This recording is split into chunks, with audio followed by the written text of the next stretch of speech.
Good morning, family. Welcome back to another Friday Motivation. Listen, I just want to jump into it. My name is Mel Wells, servant of one day at a time, servant of Philadelphia, servant of community. You're probably saying, Mel, where you at? Yes, I'm out in the fields. It's about 7 o'clock in the morning, so you're probably watching this about 9 o'clock on a Friday morning.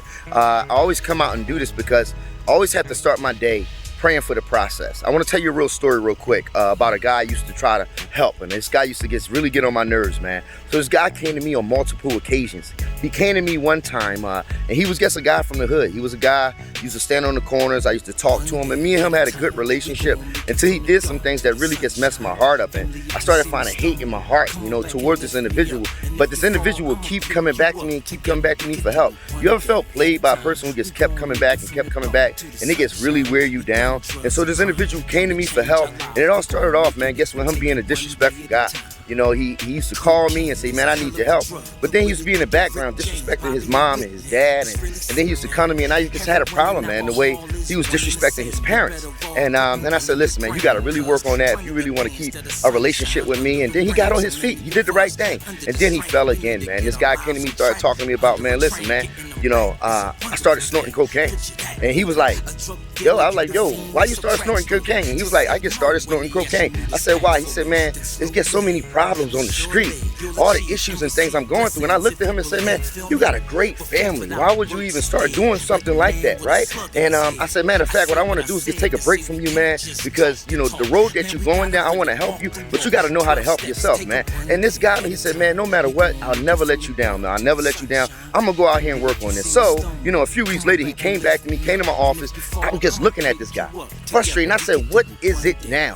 And this guy just said, man, listen, I just got to shoot. I said, how did you just shoot somebody? And this is all just happening in a time span, I guess 6 months to a year, and all this stuff is happening. And then when he got into the shooting, he got out of jail. And after, he got out of jail, this man went to jail 5 more times after that. And so he just kept going in this cycle, kept going on this cycle. And so I just thought it really was impossible for this guy to change. And one day at a time we look at people and we want to judge them because they come in and have all these circumstances. They come in and have all these problems and so forth. And you just look at them and say, I really wonder if they can really work this process, because if they learn how to work this process, they can really level themselves up. And what I had to really truly do, I had to look across their desk. And I had to realize that it was me talking to myself all those years. I was the guy who was disrespectful. I was the guy who went to jail 6 times. I was the guy who was on the streets and doing shootings and running around. And so I thought I couldn't change. I just wanted to give you a little piece of my story, man, to let you know where God has brought me from. And I don't know where he's taking me to, but it's all a part of the process. We get a lot of people, and I tell you that story because I want you to know the worstest enemy we can ever have is the enemy within.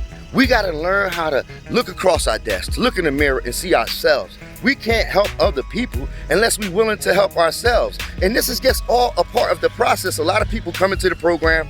A lot of people start their days. A lot of people going to school. And, and they started off without having patience for the process. You know what I'm saying? We got to stop looking at people's glory and start studying their story. I look at my father, man.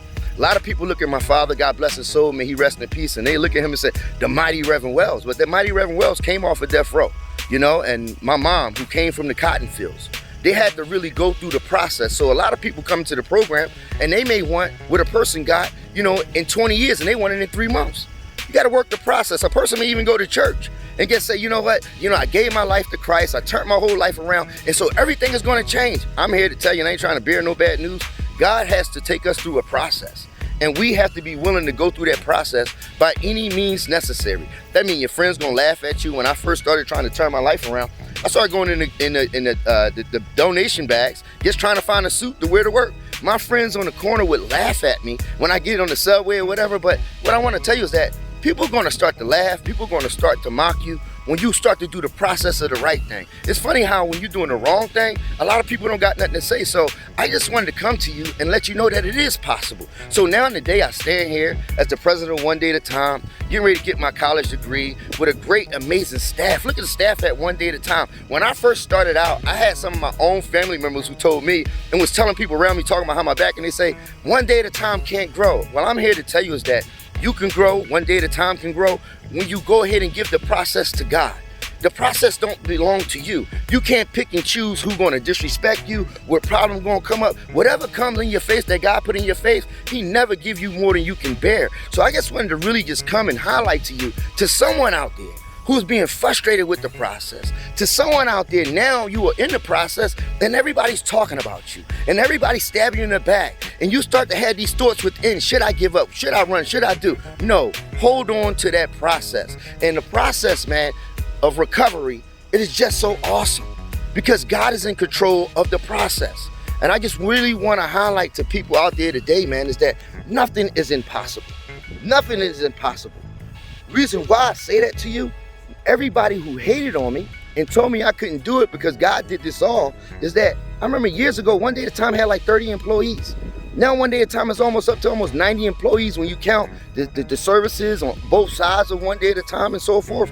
But One Day at a Time is growing. Why? Because God hears when people are talking about his kids. And what God would do with you, he would go ahead and take your crazy little story to go ahead and glorify him.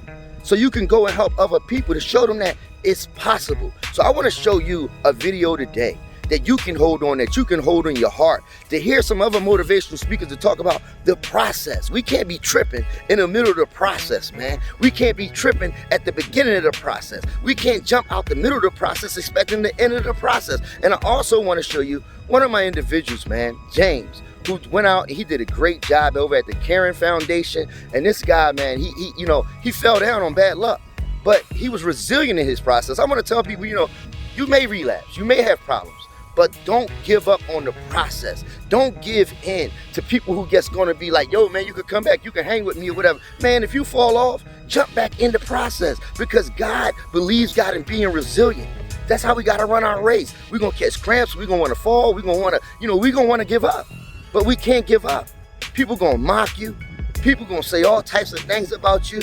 But I want you to enjoy these videos, to see and hear from people who are talking about the process, and my main man from One Day at a Time who's doing the process. Don't deviate, don't procrastinate, don't become frustrated.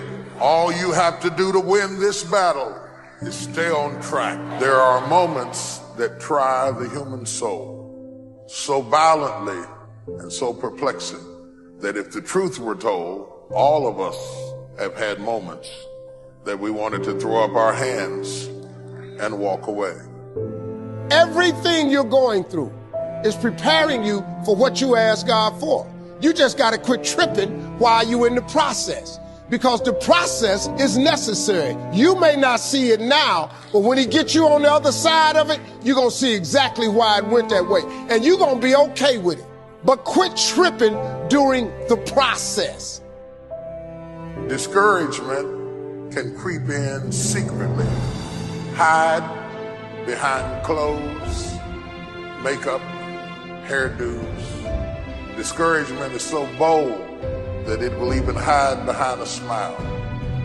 It will always ride to work with you, and if it doesn't catch a ride going to work, it'll catch a ride on the way back home. If you listen at discouragement, it will cause you to make bad decisions. It will cause you to think that life is not worth living. And secretly, behind the facade of a smile and a good morning and a praise the Lord and a how are you, you will wonder if you're ever going to get out of what you're into. Oh Lord, why me? You ain't the only one. Oh Lord, why me? You ain't the only one. Oh Lord, why I lose my job? You ain't the only one unemployed. Oh Lord, why he leave me? You ain't the first chick got left.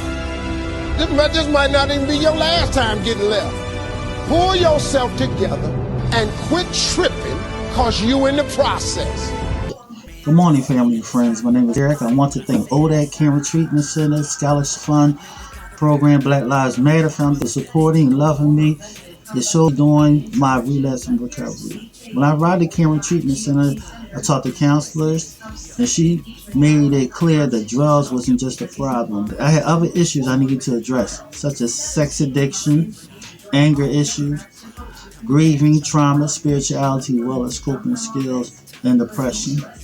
They put me in a group with other individuals who had some same problems as me. We talked, role played, and it made me see things that I never seen before. After that, they set me up with a sponsor and a current treatment plan, which is ongoing right now. They have doctors, nurses on call, so you don't have to worry about your physical health as well. 90% of the people who work at Cameron Treatment Center are recovering people, so you don't have to be afraid when you get there. When completing the program, I was very happy. I was reinstated with my job back with ODAC, and I would like to take the time to thank them.